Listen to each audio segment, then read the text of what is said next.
शिक्षकों के नियोजनवाद के वास्तविक जनक कौन हैं, आप लोग ये जानना जरूर चाहेंगे।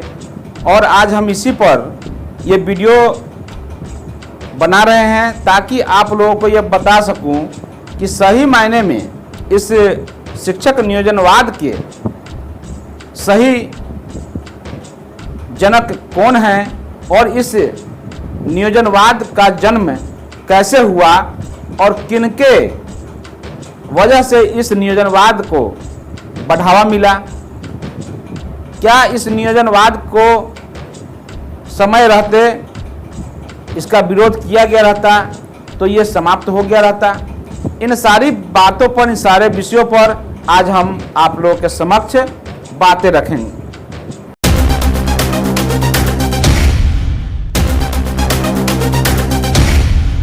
नमस्कार, मैं संजीव समीर चौपाल संवाद में आप सभी का हार्दिक स्वागत करता हूं।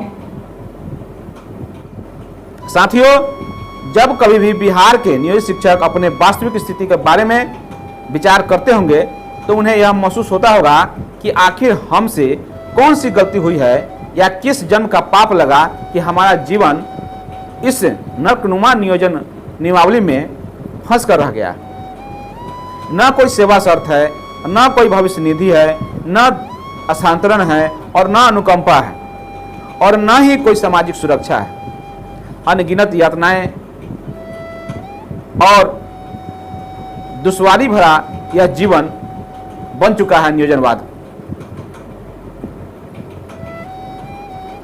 आखिर इस नियोजनवाद के जनक कौन हैं, इसकी शुरुआत कहां हुई और किनके वजह से यह शुरुआत हुई और इसका खामियाजा आज कौन कौन लोग भुगत रहे हैं, इन सारे विषयों पर आज हम लोग चर्चा करते हुए आगे बढ़ेंगे। आपने कभी विचार किया है कि यह सब कैसे संभव हो पाया?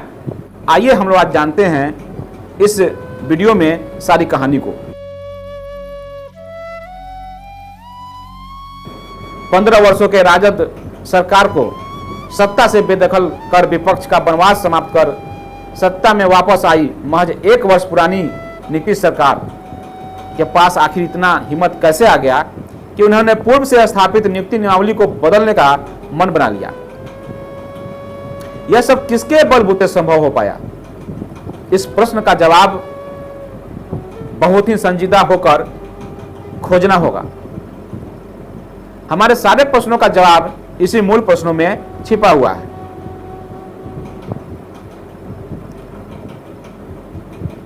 आखिर क्यों 14 वर्षों के संघर्ष के बाद भी नियोजित शिक्षक सफल नहीं हो पा रहे हैं? इन चीजों को हमें समझना होगा।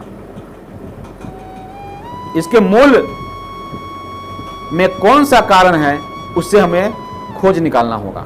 कहीं ऐसा तो नहीं कि जिनके सहयोग से नियोजन नियमावली आया उसी के माध्यम से मुक्ति का रास्ता तलाश रहे हैं हम? इन सभी प्रश्नों के लिए आपको उसी कालखंड में जाना पड़ेगा। नियोजित शिक्षकों को उन स्थितियों और परिस्थितियों का विश्लेषण करना पड़ेगा और उससे सीख लेते हुए आगे के आंदोलन की रूपरेखा नए तरीके से तैयार करना पड़ेगा।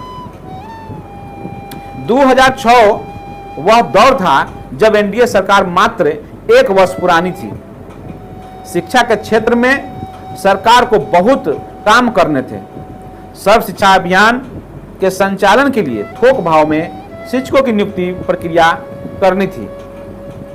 बिहार सरकार ने अपने विद्यालयों में तत्काल 2,36,000 शिक्षकों की नियुक्ति का निर्णय किया था। सरकार पर 70,000 शिक्षा मित्रों को नियोजन का भी दबाव था। नई सरकार प्रारंभ में ही किसी प्रकार का विरोध प्रदर्शन को हवा देना नहीं चाहती थी।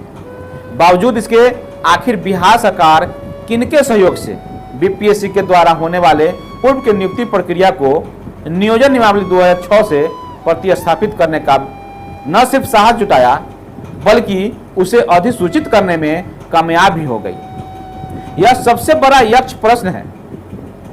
इस प्रश्न का उत्तर जानने के लिए आपको उस समय के टाइम्स ऑफ इंडिया अखबार में 24 जुलाई 2006 को प्रकाशित किए गए लेख को ध्यान से पढ़ना पड़ेगा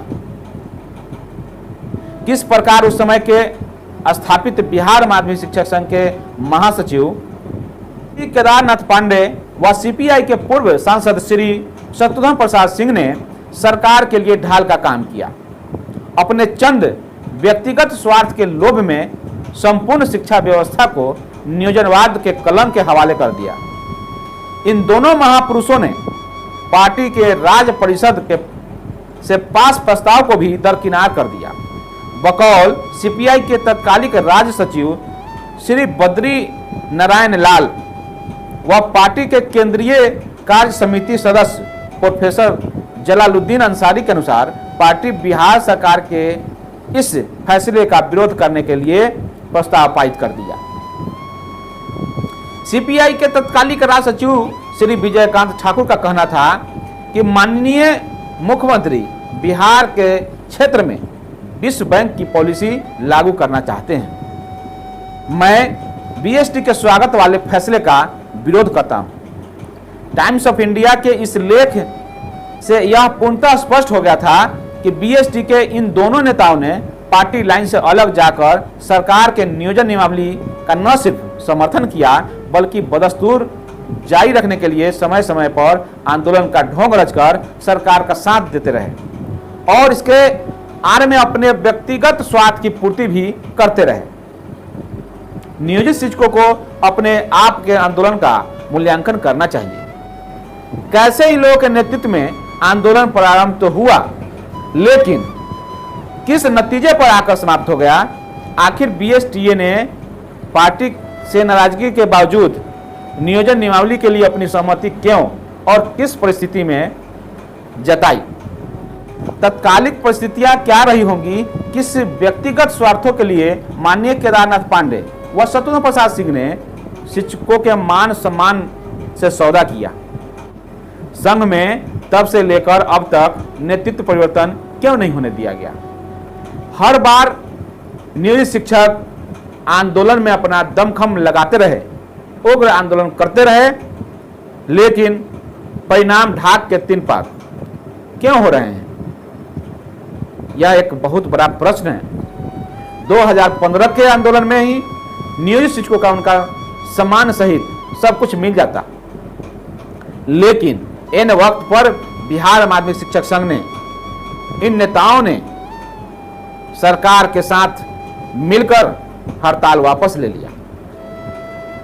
आप सभी इस वर्ष का ऐतिहासिक शिक्षक आंदोलन तो याद ही होगा।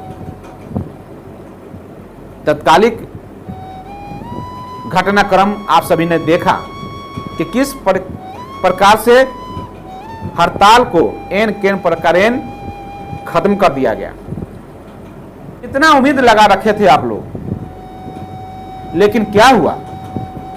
आंदोलन बेनतीजा हो गया। क्या यह संयोग मात्र है? मेरे ख्याल से बिल्कुल नहीं। यह सिर्फ संयोग मात्र नहीं है, यह माननीय मुख्यमंत्री श्री नीतीश कुमार जी का 2006 वाला ही प्रयोग है। अब इन महापुरुषों से पूछा जाए कि इनकी उपलब्धि क्या रही है। 2006 से लेकर के आज तक शिक्षकों के लिए इनकी क्या उपलब्धि रही है, यह समझने की आवश्यकता है। आज माध्यमिक शिक्षक संघ को या माध्यमिक शिक्षकों को जो कुछ भी मिला है वह सिर्फ और सिर्फ प्राथमिक शिक्षक के आंदोलन के आधार पर ही उन्हें भी मिला है। साथियों, सरकार के साथ इनका आंख मिचौली महज एक अभिनय का हिस्सा है। दरअसल ये स्वयं सरकार के अप्रत्यक्ष हिस्सा हैं। बहरहाल अब सोचने व समझने का और विचार करने का समय नियोजित शिक्षकों का है। कुछ ज्वलंत प्रश्न आपके जहन में अब तैरने लगेंगे, तैर रहे होंगे। इसका जवाब आप लोग जरूर ढूंढें कि आखिर हम लोग नेतृत्व किसको सौंप चुके हैं। क्या वह नेतृत्व हमें अपने मान सम्मान की जो लड़ाई है उसे दिला पाने में सफल होगा अथवा हमारे आंदोलन को बेच देगा? इस चीज़ों को समझने की आवश्यकता है। इन्हीं सारे सवालों को आप लोगों के जहन में जिंदा रखते हुए मैं इस वीडियो से विदा लेता हूं। लेकिन अगर आपको यह वीडियो अच्छा लगा तो इसे ज़्यादा से ज़्यादा शेयर करेंगे। साथ ही साथ इस चैनल पर अगर नए हैं तो इस चैनल को लाइक करने के साथ साथ चैनल को सब्सक्राइब कर लेंगे और बेल आइकन दबाना बिल्कुल ना भूलेंगे। धन्यवाद।